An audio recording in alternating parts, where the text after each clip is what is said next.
Imaginez-vous que pendant des années, vous avez donné le meilleur de vous-même et qu'on vous dise « Ah, merveilleux, vous vous êtes développé. Et rendu où vous en êtes, vous pouvez faire mieux maintenant. » On a alors l'impression d'être dans une grande école qui ne finit jamais. Qu'on vous dise que vous avez passé votre cégep, votre secondaire, que vous êtes rendu au doctorat, on dirait que la vie nous réserve toujours quelque chose pour apprendre. Et c'est là que je dis aux gens, vous passez le test, vous passez des tests. Les tests, c'est comme des examens quand on va dans différents niveaux. Même au doctorat, sa thèse de doctorat, ça devient toujours un test, une façon d'être évalué par l'environnement sur ce que l'on est. Le sujet de l'année, c'est le maximum avec ce qui reste. On pourrait dire que pour un étudiant, c'est de sortir de tout le processus universitaire, le processus de vie qui nous force à apprendre, et de dire maintenant, la grande école, c'est la vie. Évidemment, on se dit, wow, minute là, moi je viens de finir des études, et puis tu me dis encore qu'il faut que j'apprenne, que je sois en éternel apprentissage. Eh oui, c'est ce que je dis effectivement. C'est ce que je dis pour vous faire comprendre une chose, c'est que là où on pense qu'on a fini, on commence d'autres choses. Là où on pense qu'à travers cette vie, à donner tout ce qu'on donne, on peut atteindre une finalité. Oui, c'est vrai d'un point de vue de l'âme, je suis d'accord. C'est vrai qu'au niveau de l'âme, on peut atteindre un certain niveau de finalité. Je suis d'accord. Mais qui nous dit que l'âme, c'est la finalité? Comme pour bien des gens, exemple, le couple, atteindre un certain niveau d'harmonie en couple, pour bien du monde, c'est une sorte de finalité. Avoir franchi l'Everest, avoir franchi différents types d'épreuves au cours de sa vie, ça peut apparaître comme une finalité. Mais c'est une finalité au niveau de l'âme. C'est une finalité qui permet, pour les gens, exemple, on va prendre juste le couple, qui donne l'impression que, enfin, on connaît les trucs qui créent l'harmonie.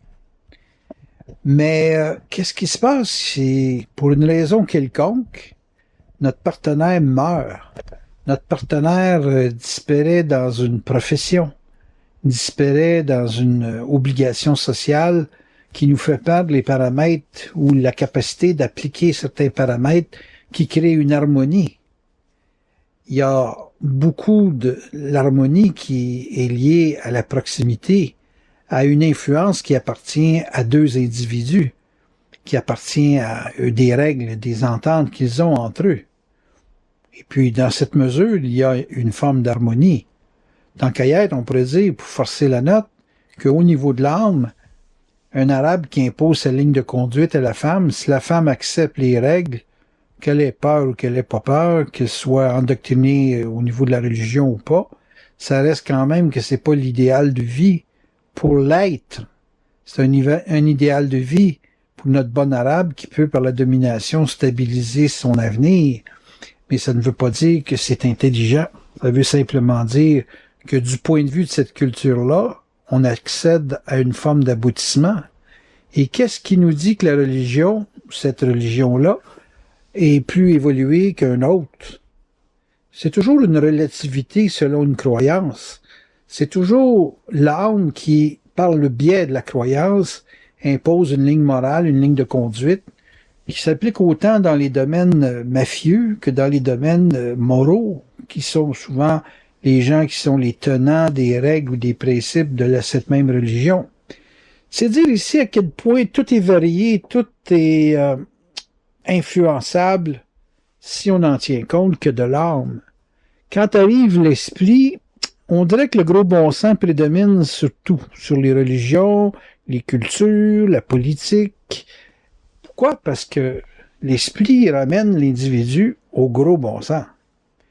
Donc, qu'est-ce que j'ai à vous annoncer pour une année comme 2014? 2014, c'est une année qui amène l'individu aux limites de l'âme. Il y a plusieurs planètes, Neptune en Poisson, qui est un peu la façon de, comme on dit, de closer une étape de pratiquement 60 ans. Et Neptune en poisson, évidemment, ça force l'être à comprendre les vies à partir de principes qui sont au-delà de la spiritualité, qui sont des principes à caractère, on va les appeler comme ça, cosmiques, mais ça dit pas grand-chose. Disons qu'on va dire que c'est une espèce de gros bon sens intergalactique qui fait que n'importe quelle race, de n'importe quelle culture, qu'elle soit d'ordre extraterrestre, terrestre ou imaginez ce que vous voulez, en vient éventuellement à des grandes règles de vie. Des choses simples, mais des choses qui font état d'une situation qui est liée à la réalité, qui n'est pas liée à des vérités, qui est liée à une grande sagesse, qui n'est pas liée strictement à des croyances. La sagesse, c'est pas nécessairement la science des croyances. Ça peut être tout simplement, il fait froid dehors, il faut s'habiller, sinon on va mourir gelé. Ça peut être, quand il pleut, on se couvre. Ça peut être de tout simplement penser qu'il nous faut un abri pour se protéger quand on dort. C'est de la grande sagesse, vous savez. Le gros bon sens, c'est des réalités très simples, très communes. Un Chinois disait à un moment donné, un grand voyage commence par un petit pas. C'est sûr que si on commence pas, on fera jamais le voyage. C'est simple, mais ça dit ce que cela a dit. En voulant dire, ceux qui parlent beaucoup, s'ils sont pas capables d'agir, ils avancent pas. C'est pas parce que tu parles que tu marches, hein? Donc, si en cours de 2014, vous dites, Ménard, il dit le maximum avec ce qui reste. Vous savez, vous pouvez avoir taillé un chêne, il pouvait être très gros, mais si vous avez encore des semences, vous pouvez le transporter ailleurs. Il vous faut une graine de chêne pour faire un chêne. Il n'y en a pas besoin de 250. Et si vous dites, je vais transporter un chêne de 50, 100 ans, c'est pour beaucoup, beaucoup, beaucoup plus de travail à le rendre viable, le projet en question, que de planter une graine de chêne pour en avoir un flambant neuf dans 50 ans. Le maximum avec ce qui reste. Il peut vous rester beaucoup quand vous avez de l'espoir, quand vous avez de la vision. Il peut vous en rester beaucoup si vous êtes capable de comprendre la nature des choses. Il peut vous en rester beaucoup, beaucoup, beaucoup si vous savez travailler avec le temps, avec des petites choses. Vous pouvez balancer vos vibrations avec une capacité de chanter un refrain, de jouer avec une harmonica, de jouer avec le son de votre bouche. Vous pouvez faire beaucoup de choses. J'ai vu aujourd'hui sur Got Talent, en Hollande, le Got Talent en Hollande, une petite fille qui avait appris à chanter classique, du Puccini, s'il vous plaît. On s'entend qu'il y a juste Maria Callas qu'on a entendu à peu près dans ces registres-là. Eh bien, une petite fille de 9 ans qui n'a pas eu de professeur de musique, qui sait même pas ce que c'est du solfège, qui a appris la toune par cœur en écoutant ça sur YouTube. 9 ans. Puis je vous jure que quand vous écoutiez ça, là, elle avait pas à rougir devant des grandes Castafiore. C'était assez impressionnant. Évidemment, toute personne a des rêves. Toute personne sait qu'à un certain moment donné, le chemin pour se rendre à son rêve est plus important que le rêve lui-même. Et évidemment, cette année, ce que je vous dis, c'est que vous allez ramener tout à l'essentiel et regarder où vous en êtes rendu dans vos rêves. Et conséquemment, vos rêves vont vous emmener à regarder le chemin qui reste comme le chemin accompli. On parle souvent de demi-verre plein ou de demi-verre vide, et que, bon, évidemment, c'est philosophiquement très intéressant. Ça nous fait voir si on est optimiste ou pessimiste, mais peu importe. La moitié d'un verre, ça restera la moitié d'un verre, peu importe. Peu importe comment qu'on le regarde.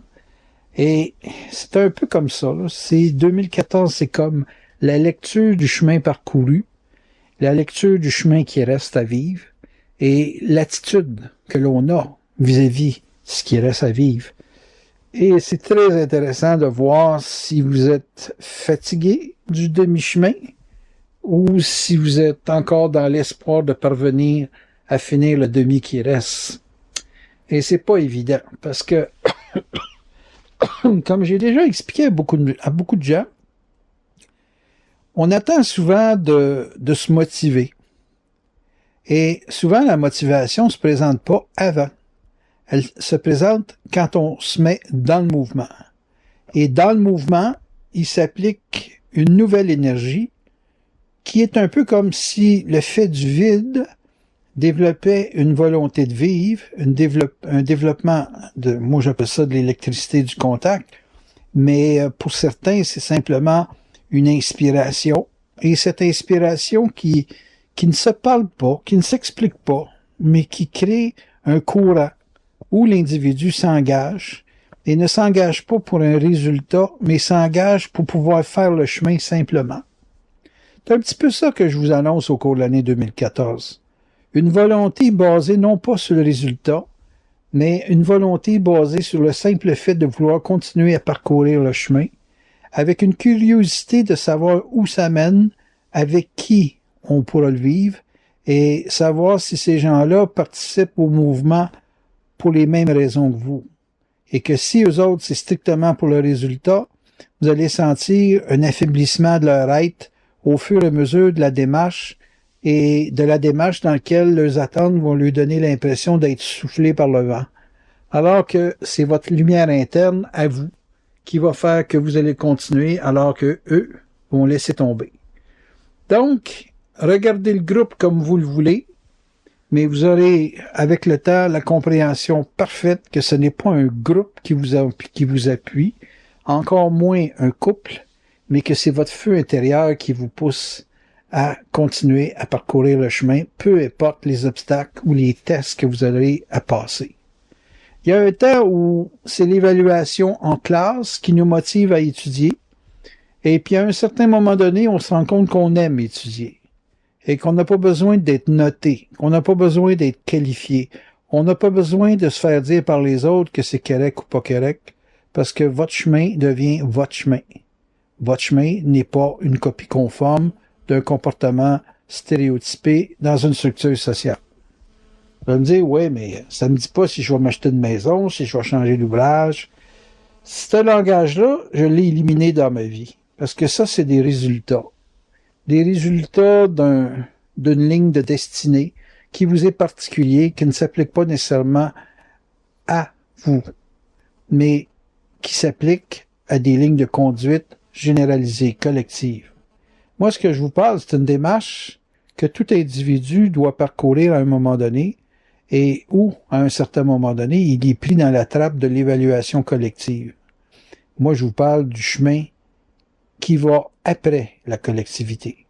Et collectivité, j'entends 2 personnes et plus. Donc, c'est dire ici que je vous parle spécifiquement de votre développement d'identité, de votre conscience personnelle dans le parcours d'une année comme 2014.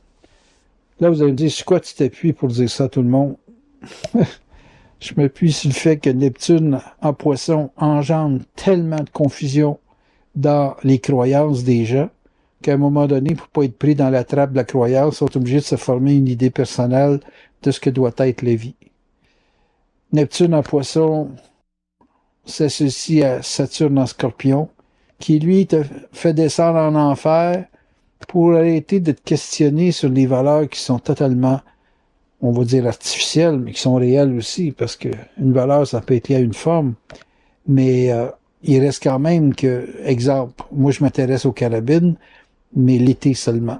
Quand j'arrive à l'hiver, j'ai pas autant d'intérêt pour les armes que j'ai en été. Et pourtant, je fais de la compétition pour la précision, et puis je tire sur du papier, je tire pas sur des animaux. Fait que les gens peuvent pas dire, ben c'est parce que la chasse est finie. Non, ça n'a aucun rapport. Je peux m'entraîner autant l'hiver que l'été. C'est juste que l'hiver, c'est pas pour moi la zone où je me développe. Pour ça. Je peux faire d'autres choses. Puis je fais d'autres choses. Entre autres, je vais jouer de la guitare l'hiver, puis je vais jouer de la carabine l'été. C'est des choix personnels. C'est pas des choix, mais c'est une pulsion naturelle vers telle ou telle activité. Quand on en est rendu à être capable de dire, ben moi je vibre pour ça dans telle saison, puis je vibre pour telle autre chose dans telle autre saison, on peut dire vraiment que l'identité se pointe à l'horizon et qu'on ne fait pas les choses pour une performance ou un résultat quelconque, mais on le fait pour être simplement capable de balancer nos vibrations, être capable de donner un sens à de la vie, à du temps, à un mouvement qu'on peut vivre avec d'autres ou qu'on peut vivre d'une façon très isolée ou très personnelle. Donc, très bonne année. Si on le regarde d'un point de vue individuel, très mauvaise année pour les gens qui vont regarder ça d'un point de vue collectif. Parce que si vous vivez cette expérience-là avec une ligne de pensée qui est à caractère collectif, vous allez vous sentir abandonné. Pas parce que les gens veulent vous abandonner, mais c'est parce que il y a tellement de diversité dans la forme qu'on peut faire les choses, la même chose, pour différentes raisons. Et le plaisir d'être avec l'autre, c'est la raison avec laquelle on fait la même chose. Si l'autre diverge dans sa perception du résultat, c'est moins le fun quand on le pense collectivement. Mais c'est très le fun, c'est très viable si on le fait d'une façon individuelle. Et c'est la ligne en 2014 où l'individu va réellement se sentir pas isolé, mais confronté à sa réalité individuelle et non pas une réalité individuelle, mais avec des sauvegardes ou des garde-fous collectifs. 2014, c'est également l'année de ce que j'appellerais la comptabilité créative. On a, avec l'effet de Saturne en Scorpion, qui encore s'affiche cette année, on a donc encore une sorte de restriction du crédit. Pas tellement qu'on n'a pas de crédit. Ça, tout le monde a plusieurs cartes de crédit dans ses poches. Mais on a une propension plus axée sur la restriction vers l'épargne. L'épargne étant pour ceux qui en ont. La restriction étant pour ceux qui en ont très peu. Et conséquemment, on n'épargne pas vraiment, mais on paye ses dettes. Je ne sais pas trop si le peuple est à l'image de sa chefferie, de ses ministres, de ses députés, donc, en résumé, de l'État, ou si c'est l'inverse, c'est l'État qui est à l'image de son peuple. J'ai tendance à penser que les deux sont complices parce qu'ils arrivent avec des chiffres différents, mais une attitude réellement complémentaire et certainement similaire dans bien des cas. Le Québec, cette année, déclare un déficit de 2,5 milliards. Évidemment, vous n'êtes pas assommé par ce montant, mais on peut facilement dire que vous sentez le diable vous souffler dans le cou. Et conséquemment, ça exige d'avoir une attitude pratiquement double, dont une seule est faisable. C'est ou bien on restreint ses dépenses, ou bien on augmente ses revenus. Évidemment, le gouvernement, parce qu'il est en politique et il se promène d'une menterie à la vérité, il est obligé de dire qu'il va faire les deux. Ça se dit mieux qu'on va couper dans les dépenses et qu'on va également augmenter les revenus. Ça donne la sensation ou l'impression au peuple, au petit peuple croyant, d'être en bonne main. Mais vous, dans votre vie, augmentez-vous vos revenus cette année ou si vous réduisez dans vos dépenses? Une question de 100 piastres, ça là. Hein?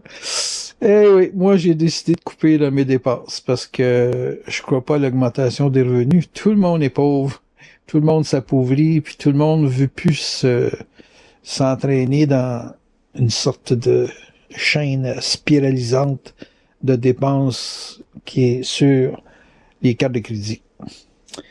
Quand mon garçon était plus jeune, il me demandait je vais-tu pouvoir avoir des cartes de crédit plus tard?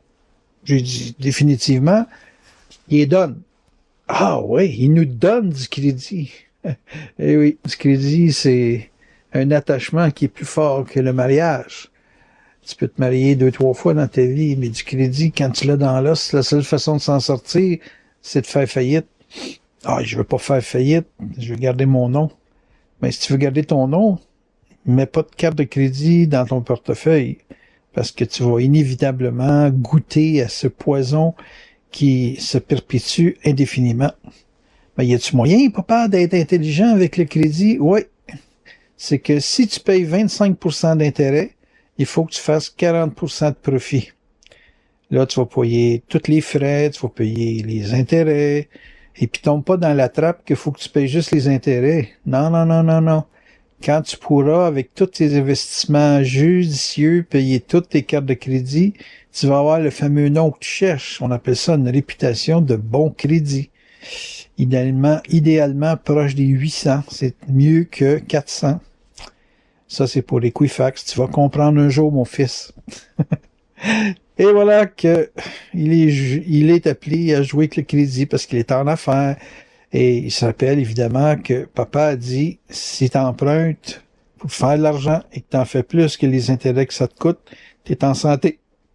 Il a bien compris, puis il a une grosse business. Ce que je connais pas, c'est sa vie personnelle. Jusqu'où il est capable d'appliquer cette technique-là. Écoutez, j'ai pas accès à autant de privilèges vis-à-vis mon fils, mais moi, je vous donne un second conseil après vous avoir fait voir que si vous utilisez le crédit, il faut principalement l'utiliser pour l'investissement. Mais je peux vous donner un warning. Tu sais, une petite lumière qui flash dans le dash, qui flash dans le tableau de bord. Si vous êtes rendu à vous servir du crédit pour manger, une carte de crédit au restaurant, ça peut passer. Mais une carte de crédit chez IGA, Métro, Loblaw, c'est moins bon. C'est pas un signe de grande santé. Vous allez me dire, mais je ne voulais pas traîner de cash sur moi. Le problème, c'est que c'est comme de l'argent magique, le crédit. Et on achète quelques bouteilles et quelques aliments de plus, qui n'est pas nécessaire nécessairement. Mais comme c'est pas de l'argent papier ou je dirais plutôt en plastique qu'on a maintenant, étant donné que c'est pas ça qu'on a entre les mains, c'est comme plus facile de jouer avec ça. Donc, si je vous prédis qu'en 2014, il y a un resserrement du crédit, c'est parce que le diable nous souffle dans le cou.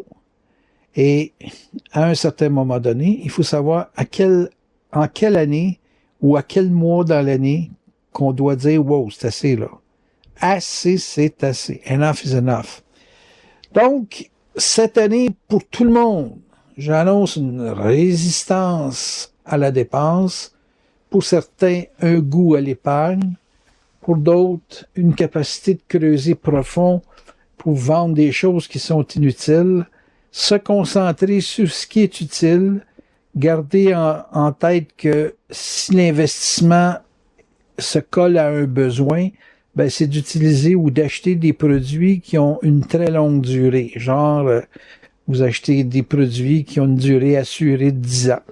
Là, à ce moment-là, on peut considérer que c'est un investissement. Si vous êtes capable de dire, moi, je m'achète un lit de 1000 $ amorti sur 10 ans et que vous tenez votre bout, comme on dit, ça vous fait pas cher de la nuit ou de l'heure dans la nuit que vous dormez dessus. C'est intelligent. Là, c'est pas de la consommation, c'est du placement. Donc, la mise en garde que je vous offre avec cet effet planétaire qui est Saturne en Scorpion, Scorpion étant le signe du crédit, Saturne étant une planète de restriction, la mise en garde que je vous donne, c'est essayer de pas trop jouer dans des terrains où la tentation, le désir, l'excitation, l'effervescence a grand jeu. Faites un Capricorne de vous. Les Capricornes ont cette nature plus réservés vis-à-vis de la dépense, sont plus axés sur l'utilisation maximum de leurs biens. Je comprends que vous allez dire, ouais, ça fait une vie plate. Laissez faire le jugement. Ça peut être très intelligent d'avoir une vie plate, puis ça demande aussi, effectivement, beaucoup d'intelligence de pouvoir s'amuser dans une vie plate. Il faut changer ses systèmes de valeurs, et ça, c'est bien. C'est très bien. J'ai toujours dit aux gens, le mal qu'on vit dans la vie, les difficultés, les restrictions, quoi que ce soit, c'est des tests que les forces ou l'intelligence nous présentent. Et passer le test, ça nous rend toujours plus forts et conséquemment aussi plus intelligents.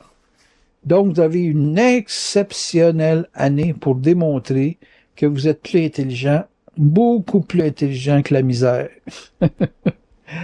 Pourquoi vous allez me dire la misère? Il y a des situations où quand on n'améliore pas la forme de notre condition de vie, Il nous reste la perception qu'on se fait, la lecture qu'on fait des événements dans notre vie. Et si on est assez naturellement positif plutôt que pessimiste, on regarde ça comme un entraînement, un test, une ligne de conduite restreinte pour un temps, mais pour être capable de ne pas être décourageable, principalement, devant les obstacles, devant les restrictions. Et c'est dans ce sens-là que ce type de test-là peut être bon. On court le marathon, on est obligé de tenir compte de notre hydratation, on est obligé de tenir compte d'une certaine forme d'alimentation avant de s'engager dans un parcours de 26 km ou plus. Bon, ben c'est la même chose depuis un an qui commence à se présenter. Vous avez pratiqué dans l'année 2013 une certaine restriction de train de vie, mais c'est l'année 2014 qui vous fait passer l'examen. C'est en 2014 que vous allez voir l'importance de payer ses dettes, l'importance d'avoir payé, parce qu'il y en a certains qui ont été affectés un petit peu avant, parce que Saturne est déjà rentré en Scorpion en 2013. Donc, il a prédisposé certaines personnes, justement, dans l'année 2013, à finir de régler une partie de son pavé à traîner, de son boulet à traîner, appelez ça comme vous voulez. C'est une charge, tout simplement. Il y en a donc qui ont commencé à goûter à ça, mais qui ont, en 2014, qui ont un vif intérêt à pas se redonner cette forme de pensée ou cette forme d'obligation dans les prêts qu'on pourrait qualifier aujourd'hui d'usuraires, parce que c'est pas rare les cartes de crédit à 20, à 25%, même à 30%. C'est du prêt usuraire permis par le gouvernement. Une chose que lui, il applique pas ça, parce que ça serait violent. Et puis, on se rend compte, évidemment, que les personnes qui sont exposées à cette forme de restriction, surtout les signes positifs en particulier, sont plus exposés à frustrer que les autres signes négatifs, négatifs étant les signes d'eau et les signes de terre, sont eux autres un petit peu plus habitués de fonctionner en mode défensif. Bon, il faut comprendre que l'effet d'Uranus, qui est la planète des imprévus et de la spontanéité, si on pourrait dire, de l'invention intense, est en Bélier. Donc, conséquemment, c'est un signe positif qui aime aller de l'avant et puis favorise avec Uranus des coups de tête sérieux. C'est dans le sens de dire, hey, ça, là, moi, je peux pas me priver toute ma vie.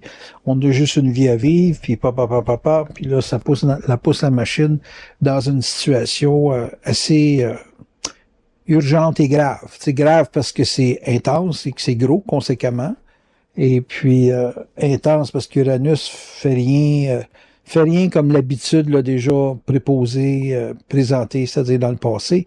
Donc, c'est toujours nouveau à soi, nouveau souvent pour les autres, et sans point de référence à la mémoire. Donc, ça peut être dangereux, parce qu'un coup de tête, avec toutes ces caractéristiques-là, ça peut être un méchant coup de tête. T'sais.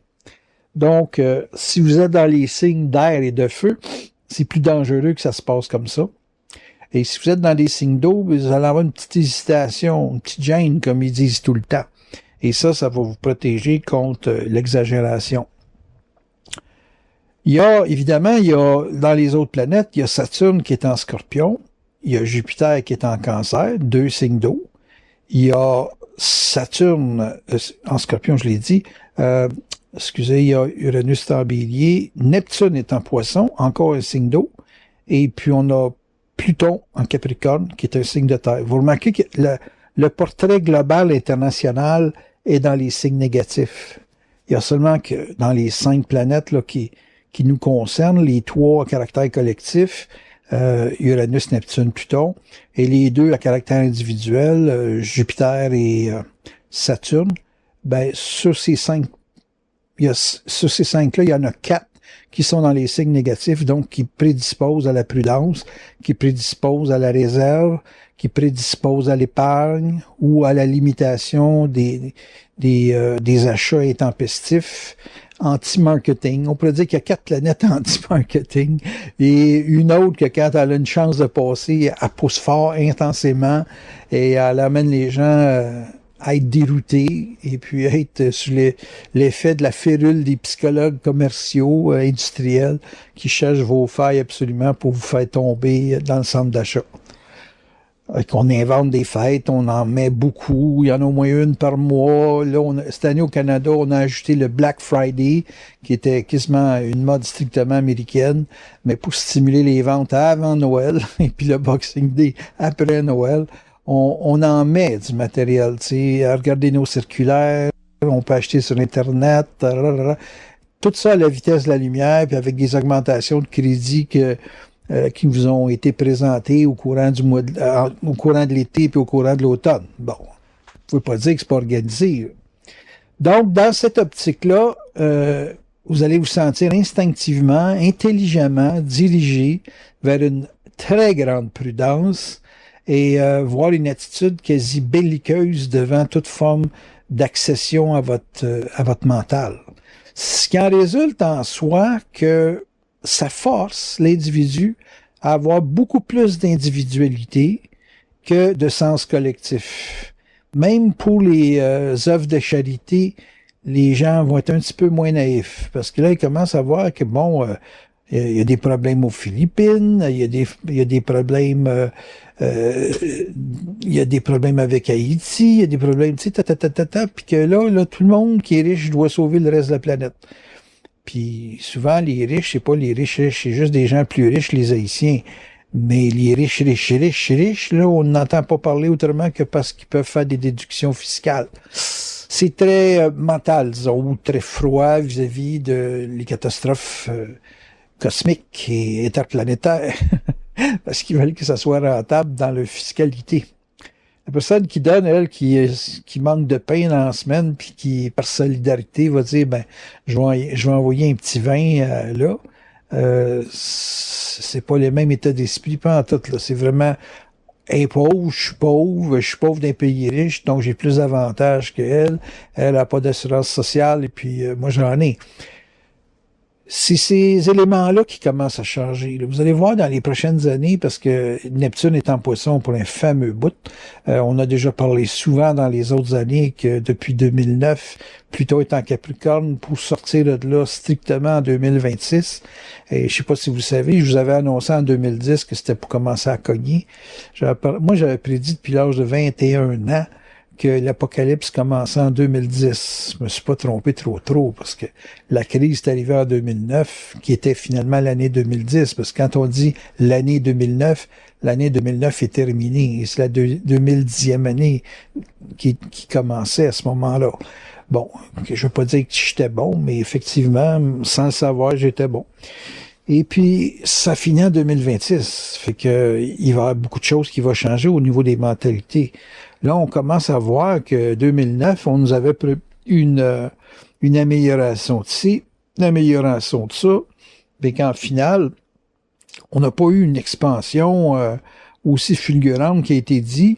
Puis s'il y a eu expansion, ben c'est pas mal les mêmes qui ont réussi à l'attraper, parce que les gens qui ont joué avec la finance, les banques, puis tous les médias financiers, ont pas vraiment corrigé leur façon de faire. Ils ont, disons, masqué un peu mieux, ils ont récupéré certains montants, ça va de soi. Mais ça va de soi, puis c'était en même temps inévitable. Donc, ils nous ont pas fait une surprise, mais ils n'ont pas amélioré les conditions de la planète sur le plan de la finance. Ça, c'est clair et net. Donc, ce que je prévois pour la finance internationale, c'est un regard plus sérieux sur des choses qu'on a essayé de reporter en faisant surconsommer les gens. Faut pas oublier que dans le passé, on n'avait pas autant de crédit, puis quand on annonçait une récession, ben c'était comme un mouvement cyclique normal. Là, on est rendu au stage que le mouvement cyclique a été constamment brisé, je parle des facteurs de récession, par le biais du consommateur. Le consommateur, quand il consomme, ben au mieux, il peut avoir récession zéro, mais s'il surconsomme, lui, il s'hypothèque quand même beaucoup.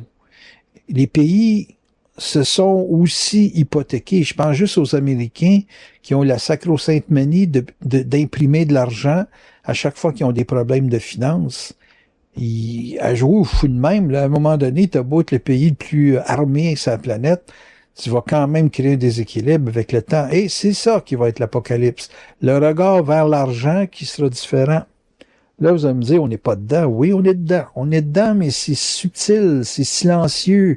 C'est nos dirigeants qui, pour éviter la catastrophe, nous imposent, ni plus ni moins, qu'un mode de vie de vache à bouffer du grain, puis du grain, puis du grain. Il y a combien de choses qu'on a dans une maison qu'on s'est servi une dizaine de fois, et puis que personne a dit, ouais, ben ça, c'est pas pour moi, ça. Moi, j'avais ce problème-là avec une souffleuse l'année passée, jusqu'à temps que je calcule comment ça coûtait de le faire faire, puis j'ai trouvé que le faire faire, c'était bon pour mon cœur, ma santé, et puis même mon portefeuille. Il y a beaucoup de choses qu'on regarde à travers les yeux des autres.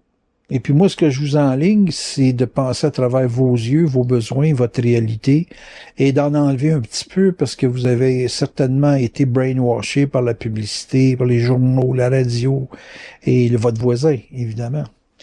Et ça, à regarder à travers son propre œil, c'est avoir de l'identité.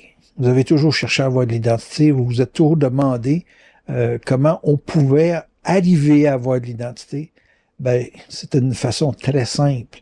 C'est d'avoir une excellente gestion de nos instincts, surtout dans la consommation. C'est pas une affaire de vouloir sauter à la voisine. Non.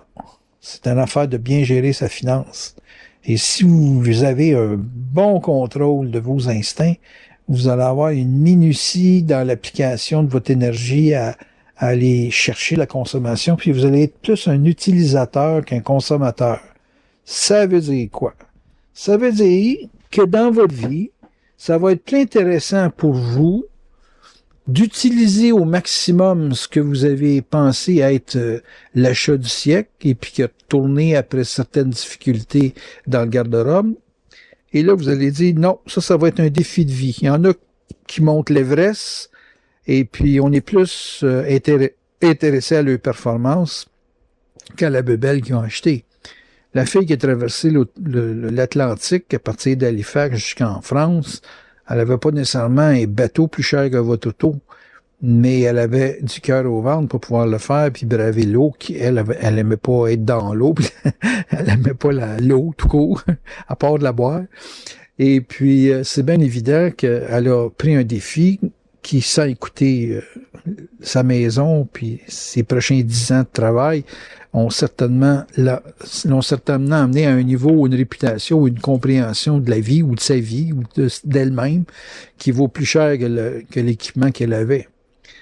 Je vous dis pas que tout le monde doit se donner un défi de ce ordre-là, pas là l'idée, mais de se donner le défi d'être en équilibre dans sa vie pour ne pas être manipulable au niveau de la finance, principalement pour les femmes, de lâcher l'idée qu'il va toujours avoir un prince charmant qui va économiquement vous balancer ou payer à votre place. Sortez de votre rêve, les gars, ça ne leur tente plus. Et puis ça, partant de là, votre grand rêve d'être pris en charge, il glisse lentement comme le Titanic dans le fond de la mer. Donc, ça devient important pour tout le monde, pas juste la femme, puis pas juste ceux qui sont à la recherche d'une identité.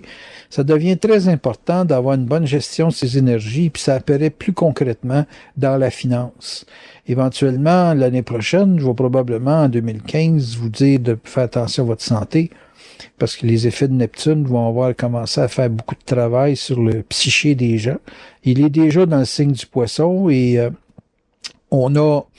avec cet effet de planète-là, on a tendance à voir des extraterrestres là où il n'y en a pas. C'est pas parce que vous voyez votre belle-mère en bigoudi que c'est nécessairement un être extraplanétaire. Mais des fois, on a pris de la forte et puis on commence à avoir de l'imagination, on a certaines illusions, certaines formes de... Moi, j'appelle ça des passages à vide. Et puis, avant de se suicider, ben, on commence à regarder comment est-ce que les autres se comportent, puis on se dit, ouais, ils devraient le faire avant moi.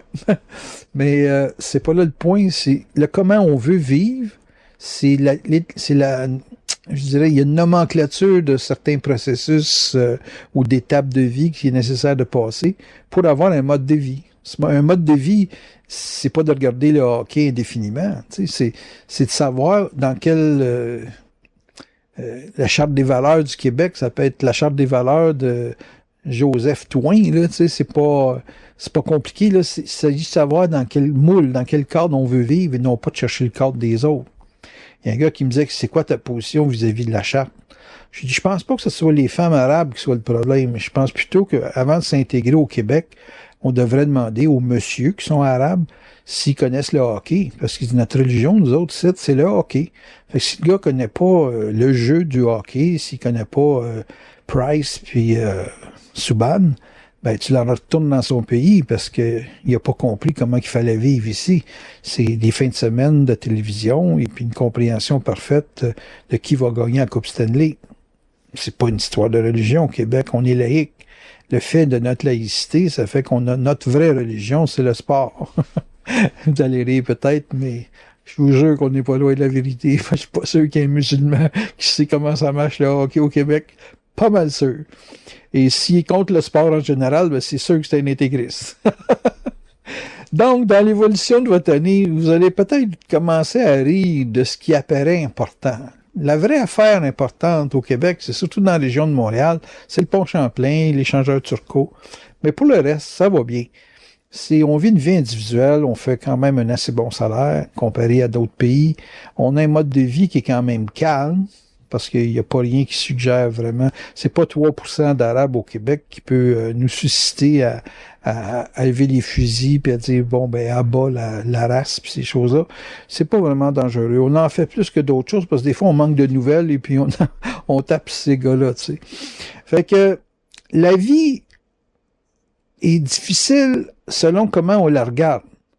Si moi je regarde les restrictions qui vont apparaître, qui sont déjà apparues de façon en 2013, mais qui vont surtout apparaître en 2014, et puis on ne sait pas encore vraiment pour combien d'années et comment, là, tu sais. Je vous dis les facteurs santé, là, parce qu'il y a beaucoup de gens qui vieillissent au Québec, ben les facteurs santé vont commencer à jouer, là, on va commencer à chialer sur les médicaments, ça. Mais la game n'est pas là, je vous le dis, c'est dans votre tête. Tout est dans votre tête. Tout a toujours été dans votre tête.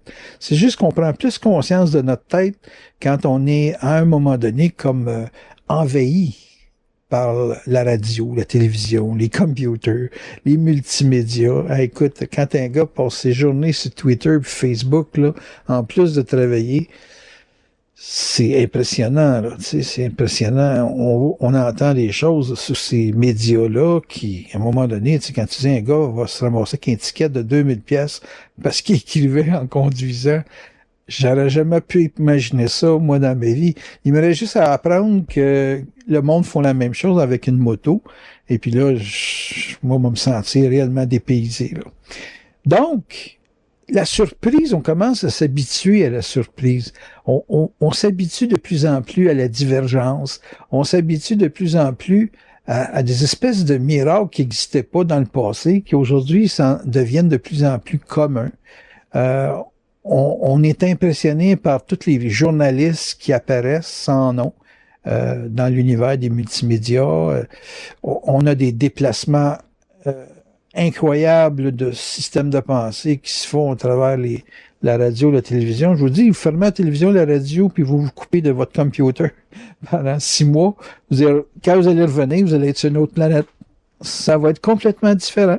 Pourtant, vous êtes resté à la même place. Vous êtes resté au même endroit, sans bouger. Et le problème est justement qu'il faut bouger. Il faut utiliser les ressources et il faut pas se perdre de vue. Méchant challenge quand même.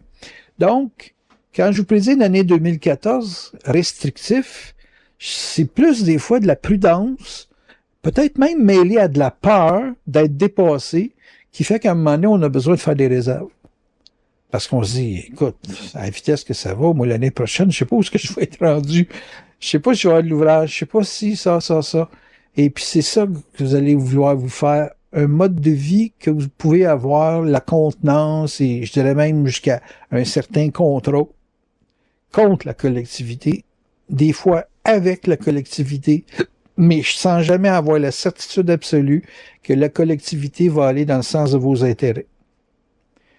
Donc, l'identité, c'est pas un luxe, c'est une nécessité.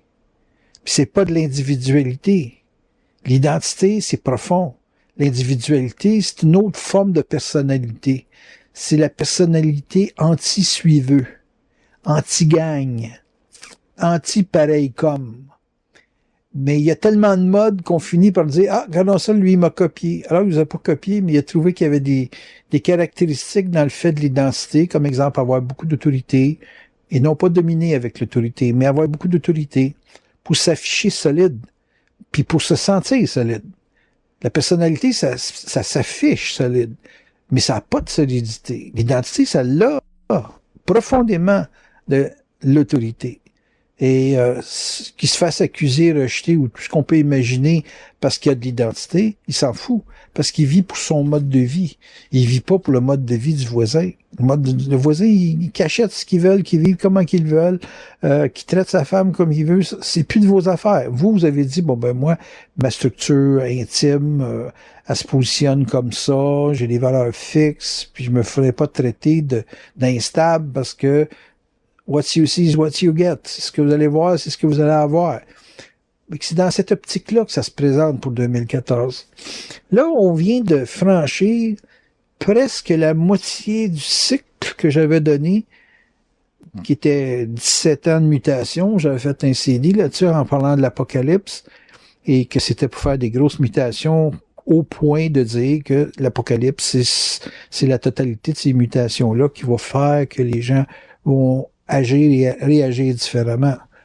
Là, on a encore vis-à-vis de nos dirigeants une certaine forme de fascination parce qu'on a l'impression qu'ils voient large.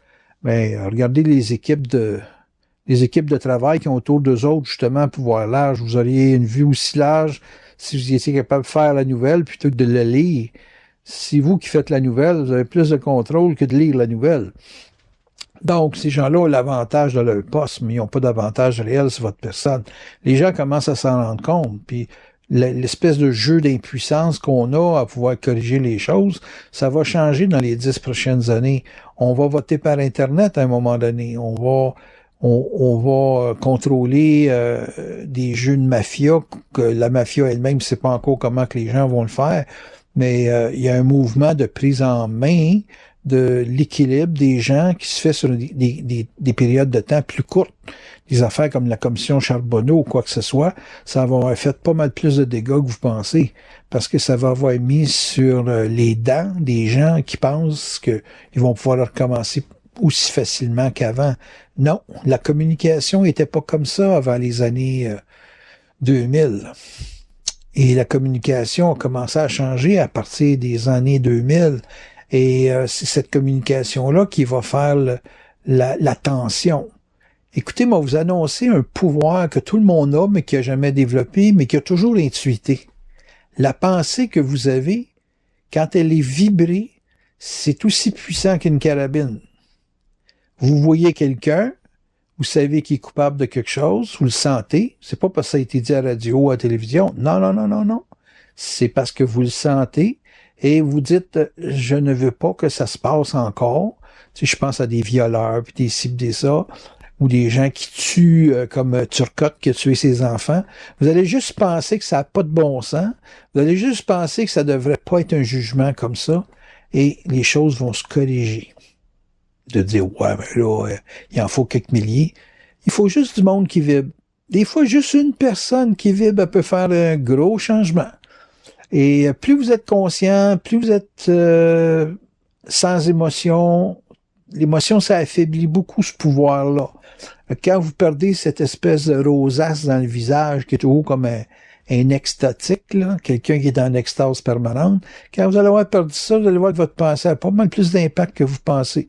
Mais vous pouvez pas jouer avec du pouvoir avec ça. Ça, c'est pas du pouvoir. C'est simplement du constat. Quand vous allez arriver au stage du constat avec une forte vibration, les événements vont commencer à changer autour de vous. Ça va apparaître même dans votre vie personnelle pour des projets personnels ou pour des rapports ou des relations à caractère personnel. Mais ça va se passer juste quand vous allez être neutre. Si vous n'êtes pas capable de neutralité, vous n'avez pas accès à ce pouvoir-là. Je vous annonce ça. C'est sûr que ça ne se fera pas en 2014 pour 10 milliards de personnes. Il ne faut pas rêver. Là. Mais les gens qui ont la chance d'écouter ce CD-là, ils vont pogner quelque chose, je vous le jure.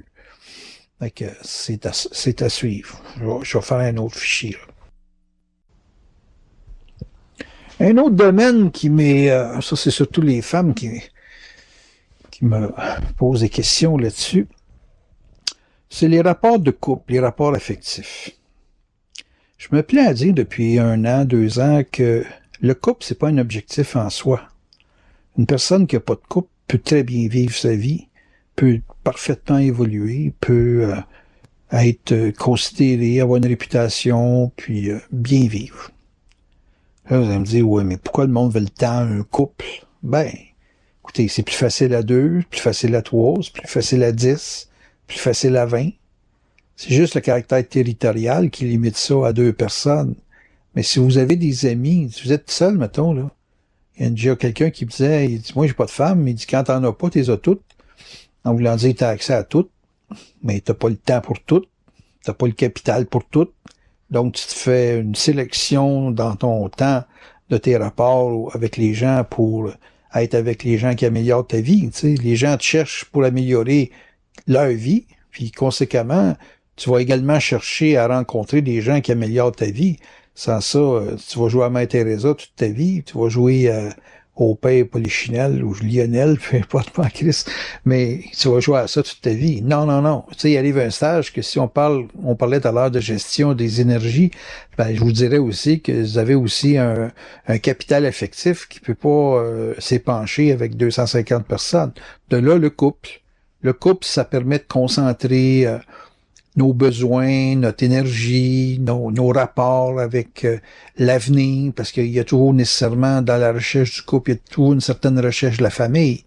Malgré que moi, j'établis qu'il y a quand même 2 couples. Il y a le couple qui vise la famille, donc qui essaie de reproduire et donner à sa vie un prolongement dans le temps. C'est plus facile de rêver avec des enfants parce que l'enfant, lui, il a à se réaliser, alors que nous, on a déjà une bonne étape de fait à s'être réalisé dans le travail, dans l'exploration de la différence entre l'homme et la femme, etc. Pour moi, c'est le plus beau laboratoire qui existe sur la planète pour se connaître, parce que c'est très difficile de se cacher en couple. Même s'il y en a qui réussissent à se cacher, c'est parce que c'est des gens qui veulent pas être en couple, c'est des gens qui veulent profiter d'une personne sous l'étiquette du couple. Pas pareil, ça là. Mais c'est pas, on va dire qu'ils sont en couple parce que socialement ils sont en couple, mais c'est pas un couple nécessairement parce que, comme m'a déjà dit une femme que j'aimais beaucoup mais qui m'aimait pas pantoute, un couple, c'est un consentement mutuel. Tu sais, s'il y en a un qui est pas consentant, il n'y a pas besoin de passer par la loi pour dissoudre sa relation, parce que le simple fait de pas mettre une volonté dans l'échange, c'est clair qu'il n'y a pas de couple. Il y a bien du monde qui sont comme ça, là, tu sais, que c'est une entente mutuelle pour traverser la famille, les enfants qu'ils ont créés, garder une réputation, toutes ces choses-là. Vous n'avez pas besoin de la télévision pour faire un dessin. Il y a certainement des gens ou du monde qui vivent ça sous cette forme-là, puis que vous avez réussi à détecter dans votre vie. Non. Donc, il y a 2 couples. Il y a ce type de couple-là, puis il y a le couple qui, lui, est réellement engagé. Là. Tu sais, c'est on veut des enfants, on veut les élever, on veut rêver avec eux autres. Tu sais, c'est un engagement. Là. C'est vraiment de l'engagement. Il y en avait beaucoup avant. Il y en a de moins en moins parce que, un peu comme le chocolat, ils ont mis tellement de sortes de chocolat qu'on veut toutes les essayer parce que ça a l'air bon dans toutes les tablettes, dans tous les emballages. Moi, vous donner un conseil, puis ça, c'est pas, il vient pas de moi, c'est de Saint-Exupéry. Ça, j'avais connecté à ça très jeune. C'est le temps que tu mets à ta rose qui fait que ta rose est belle. C'est toute l'énergie que tu mets à vivre des choses évolutives pour ta personne et celui de l'autre qui fait la réalisation du couple. Des fois, il manque les enfants, mais le fait de se faire évoluer mutuellement, c'est du temps, comme disait Saint-Exupéry, c'est du temps que tu mets à ta rose. On a beaucoup de planètes, comme je l'ai mentionné dans l'autre fichier, qui sont en signe d'eau. Le signe d'eau, Scorpion, Poisson, Cancer, là, je parle de quelque chose qui affecte tout le monde, là. Mais ça affecte plus ces gens-là en particulier parce qu'ils sont plus réceptifs que la moyenne. T'sais, ça capte plus. C'est sûr que si vous prenez le CD particulier à chaque signe, vous allez avoir plus de détails selon chaque signe de l'influence de ces 4 grosses planètes-là. Mais ce qu'il faut comprendre, c'est que vous allez être plus à fleur de peau dans le passage de ces planètes-là. Et c'est pas mauvais. Moi, j'ai toujours dit que rire, aller faire de l'exercice, puis suer, puis brailler, c'est suer. Ça revient à suer. Quand tu ris, tu peux rire aux larmes, donc tu sues. Quand tu pleures, tu ris, ben, tu ris pas, là, donc tu ris jaune, mais t'es aux larmes. Et puis, c'est de l'eau qui te sort du corps. L'eau, c'est l'émotivité. C'est tout ce qui se rattache à une sensation affective ou émotionnelle. On est construit de beaucoup d'eau. On a beaucoup d'eau dans le corps. On vit beaucoup avec la capacité de s'hydrater. On peut être plusieurs jours sans manger, mais on peut pas être plusieurs jours sans boire. Fait que tout ce qui est le liquide, les liquides, ça a beaucoup d'influence sur le corps humain. Et ça a beaucoup d'influence sur nos humeurs. On va de soi. Quand je vous dis rire, pleurer, suer dans de l'exercice, quoi de ça, moi je mets tout ça dans le même package, dans le même climat de vie. Et le couple, lui, permet d'aller chercher tous ces états d'âme, permet et engage l'individu dans une projection de santé, de ci, de ça. La sexualité, c'est excellent pour la santé, quand c'est bien vécu. C'est sûr qu'à coup de tape sur la gueule, c'est moins évident, là. Mais d'une façon générale, tu sais, quand on dit que le consentement est mutuel, ben s'il y a consentement mutuel, entre adultes consentants, c'est l'expression d'ailleurs, c'est très bon pour la santé. C'est quelque chose qui demande d'être vécu par tout adulte sain d'esprit. Et c'est d'ailleurs un élément qui garde la cohérence chez l'individu. Ce qui est important dans le couple, en réalité, c'est que chaque individu soit un individu, et que chaque individu doit pas se fondre dans l'autre. Moi, le couple fusion, faut pas ça. On n'est pas dans la même heure, même date, hein? Et puis de la même famille non plus. Et puis, le facteur culturel peut créer des complémentarités, peut créer des conditions de vie qui ajoutent à ce que l'autre sait ou vit ou a comme ressources. Mais de là à dire que les deux partenaires doivent être pareils dans leurs décisions, quoi que ce soit, c'est un rêve pieux, mais c'est pas une réalité. Que vous ayez la capacité de vous entendre, de faire certains compromis, puis ou d'en arriver simplement à évoluer ensemble, c'est beaucoup. C'est beaucoup, beaucoup. Parce qu'un homme et une femme, pour ce type de couple-là, c'est extrêmement différent. Et pour les couples homosexuels, ben, le seul fait d'avoir à jouer avec le processus décisionnel, c'est déjà beaucoup d'efforts. Parce que c'est pas vrai que deux personnes peuvent s'entendre sur une décision indéfiniment. C'est pas vrai. Rêvez pas en couleur. Vous allez être obligé de faire des compromis ou de réellement laisser l'autre vivre. Laisser l'autre vivre, ça veut dire le laisser décider de sa vie, mais non pas le regarder comme si c'était votre propriété. D'ailleurs, le gros problème du couple, et c'est pour ça que je dis que dans le temps, la mutation va être profonde sur les couples, c'est que on veut décider ensemble, on veut vouloir ensemble des choses qui peuvent pas, parce que dans notre programmation de vie, on a des différences inévitables entre chaque individu, puis ces différences-là amènent les gens à des décisions qui ne conviennent pas nécessairement à l'autre.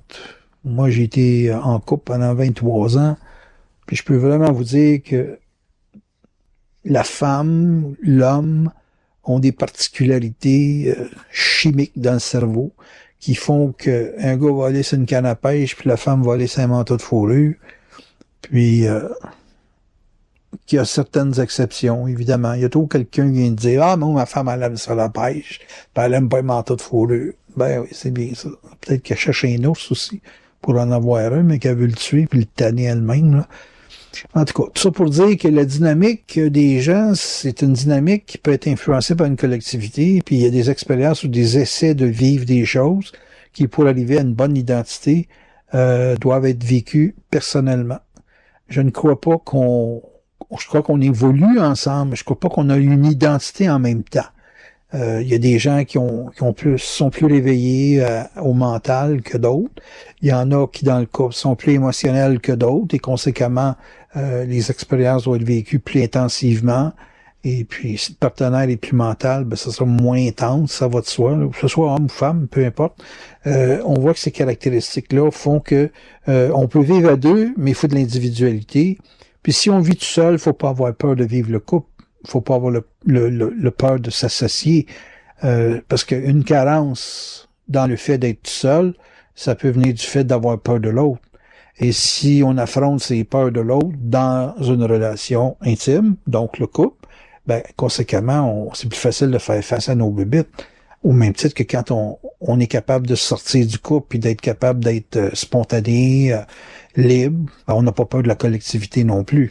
C'est un jeu de vie qui est très personnel, qui est en dehors des journaux, du Journal de Montréal puis de la presse, qui est en dehors de la publicité puis le marketing.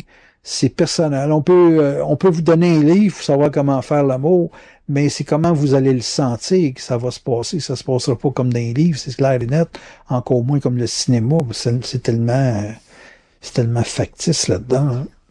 Donc, tout ça pour dire que dans le courant de l'année 2014, à cause des planètes dans les signes d'eau, la plupart des gens qui sont dans ces signes-là, comme j'ai mentionné, les signes de terre, les signes d'eau, vont être plus à fleur de peau que la moyenne. Ils vont être plus susceptibles, sensibles et conséquemment plus naturellement impressionnables et influençables.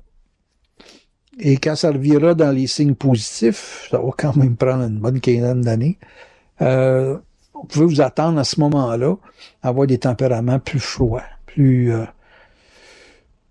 directs. Disons que la popularité ne sera pas tellement pour les gens sans émotion pour les prochains 10 ans. Les gars comme moi, qui ont le mental plus à fleur de peau que les émotions, ils ne seront pas vraiment populaires. Là, ils vont fonctionner à circuit fermé. Et bienvenue au maso, parce qu'avec ma façon d'être, j'ai plutôt de l'air sado. Et c'est pas par exprès, c'est juste que quand tu es plus froid, tu pleures moins souvent à la personne qui devant toi va pleurer. Mais si t'es party de broyard, ça, je suis pas invité là-dedans, mais il y a des gens qui tirent un grand bien-être, un grand bienfait, et félicitations, vous êtes dans le bon timing pour vous taper une thérapie, parce que ces planètes-là, il y en a pour longtemps. Mais à plaindre quelqu'un, vous ne le renforcez pas, oubliez pas ça. À plaindre quelqu'un, ça veut pas dire de pas avoir d'empathie, mais avoir de l'empathie, il faut que ça soit suivi d'une action. Le seul problème, c'est que quand on se plaint, on se convient dans notre état et on finit par penser qu'on est approuvé dans notre état. Ça, c'est vraiment dangereux. J'ai passé un bout de ma vie, moi, là, à endosser, à encourager ces choses-là, puis je faisais juste du dégât à cette époque-là. Donc, c'est plutôt d'aider les individus à se relever, puis à passer aux actes, puis à se refroidir le mental. Vraiment se refroidir le mental, parce que la clé est là-dedans. Dans le sens de sentiment, je vous dirais que là où c'est utile, vos sentiments, vos émotions, ça va être principalement quand vous allez vouloir prendre quelqu'un qui est dans un drame, un vrai drame, et que vous allez pouvoir agir avec. Fait que si vous avez un enfant ou quelqu'un qui est vraiment dans la société, un être excessivement vulnérable, donnez-y pas d'argent. Travaillez avec qu'est-ce que vous pouvez engager comme temps, comme disponibilité, à identifier, on dirait pas nécessairement ses erreurs, mais à identifier ce qui karmiquement le met dans la merde et l'aider à s'en sortir en étant capable d'y faire voir. Moi, je change les gens à leur faire voir, à les faire regarder, à leur faire interpréter les événements différemment. C'est comme ça que j'aide les gens. J'ai pas d'argent à donner. J'ai pas de poisson à donner, mais je peux montrer à pêcher. Et si vous savez pêcher d'une certaine forme d'expérience dans la vie, enseignez-le. Donnez pas le fruit de votre travail. Enseignez-le. Laissez la personne se créer avec une conscience, avec un talent, avec une capacité. C'est le plus beau et le meilleur de tous les conseils que je peux donner à un individu. La personne qui apprend n'est pas la personne qui fait. Mais la personne qui fait, elle a nécessairement passé par l'apprentissage, mais le meilleur apprentissage, c'est l'exemple. C'est pas l'information pure. On me joue de la guitare, c'est plus facile à apprendre que de me montrer le solfège. Ça me fait pas éviter d'apprendre les gammes, mais ça me fait vibrer quelque chose qui va supporter la difficulté d'apprendre les gammes. Il y a plein de génies que j'ai vu passer à Got Talent, Hollande, n'importe quoi. Quand j'ai vu une petite fille de 9 ans qui a appris une toune de Maria Callas sur YouTube. Elle l'a appris par cœur, elle a mis sa voix dedans, 9 ans, attachez vos bottines, à chanter du Puccini, de l'opéra dans les hautes notes, elle tirait plus haut que Céline Dion elle-même, et puis elle avait 9 ans. Puis quand le gars, il a dit, avec qui t'as appris? Elle a dit, je l'ai appris sur YouTube. Elle dit, t'as pas eu de professeur? Elle a dit, non, j'ai pas eu de professeur, je l'ai fait tout seul. Aïe aïe! Lâchez-moi le solfège. Fait que la technique, je vous dis pas que c'est pas bon, là, c'est pas vrai, là, c'est excellent. Mais le senti de l'individu, c'est infiniment plus fort que la technique. Quand on dit l'exemple, la petite fille a pogné ça sur YouTube, a pogné un exemple, a pris quelqu'un qui était professionnel dans son domaine. Tout le monde soupçonne que c'est Maria Callas. Et évidemment, quand elle a appris ça, elle l'a appris sur son senti. Il n'a pas été sa technique. Puis je vous jure, c'est impressionnant. Là. Moi, je l'ai écouté 45 fois à date, certains. Je ne vais pas compter, là, mais pas mal souvent. Des fois, quand je fais le pas, je regarde ça et je me dis, bon, ben là, Pépé, continue. T'as commencé quelque chose, finis-les. Il faut que t'en meurs. Donc, c'est très important de comprendre que votre vie et votre rapport avec la vie doit être vécu sur un sentier. Moi, je maxe mon site, vibrer et agir. La technique vient confirmer ça, vient comme s'ajouter pour améliorer l'individu, mais c'est de vibrer principalement qui est dominant. Moi, je ne fais rien que je ne vibre pas. Mais je peux faire longtemps quelque chose que je vibre et aller chercher toute la technique voulue pour le faire, le maintenir et me motiver sans donner au résultat une priorité. Bonne chance.